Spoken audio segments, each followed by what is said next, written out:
EdutainmentASMR Great Expectations by Charles Dickens. Chapter 14. It is a most miserable thing to feel ashamed of home. There may be black ingratitude in the thing, and the punishment may be retributive, and well deserved, but that is a miserable thing, I can testify. Home had never been a very pleasant place to me because of my sister's temper, but Joe had sanctified it, and I had believed in it. I had believed in the best parlor as a most elegant saloon. I had believed in the front door as a mysterious portal of the temple of state, whose solemn opening was attended with a sacrifice of roast fowls. I had believed in the kitchen as a chaste though not magnificent apartment. A chaste though not magnificent apartment. I had believed in the forge as the glowing road to manhood and independence. With a single year, all this was changed. Now it was all coarse and common, and I would not have had Miss Havisham and Estella see it on any account. How much of my ungracious condition of mind may have been my own fault, how much Miss Havisham's, how much my sister's, is now of no moment to me or to anyone. The change was made in me. The thing was done, well or ill done, excusably or inexcusably, it was done. Once it had seemed to me that when I should at last roll up my shirt sleeves and go into the forge, Joe's prentice, I should be distinguished and happy. Now the reality was in my hold. I only felt that I was dusty with the dust of small coal, and that I had a weight upon my daily remembrance, to which the anvil was a feather. There have been many occasions in my later life, I suppose as in most lives, when I have felt for a time as if a thick curtain had fallen on all its interest and romance, to shut me out from anything save dull endurance any more. Never has that curtain dropped so heavy and blank as when my way in life lay stretched out straight before me through the newly entered road of apprenticeship to Joe.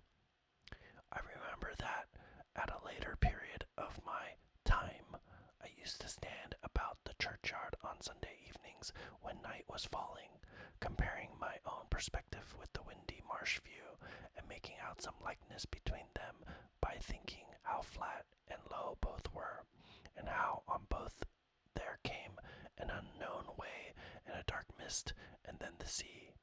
I was quite as dejected on the first working day of my apprenticeship as in that after time.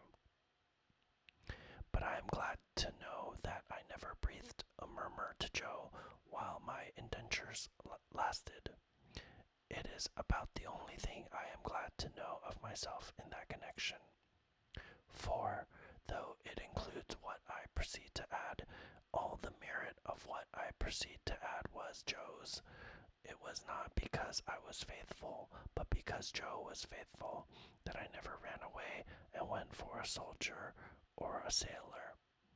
It was not because I had a strong sense of the virtue of industry, but because Joe had a strong sense of the virtue of industry, that I worked with tolerable zeal against the grain.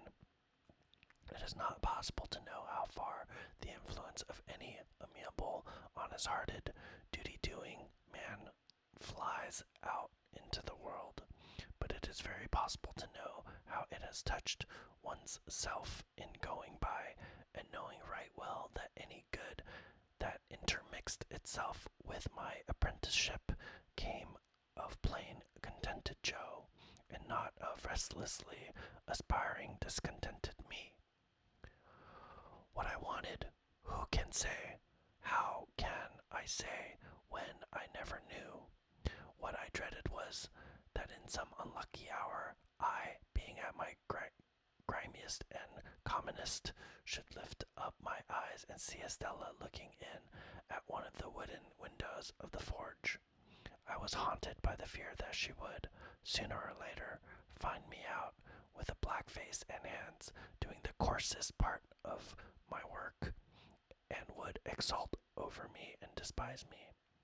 Often after dark, when I was pulling the bellows for Joe, and we were singing Old Clem, and when the thought how we used to sing it at Miss Havisham's would seem to show me Estella's face in the fire, with her pretty hair fluttering in the wind and her eyes scorning me. Often at such a time I would look towards those panels of black night in the wall, which the wooden windows then were, and would fancy that I saw her just drawing her face away, and would believe that she had come at last. After that, we went into supper.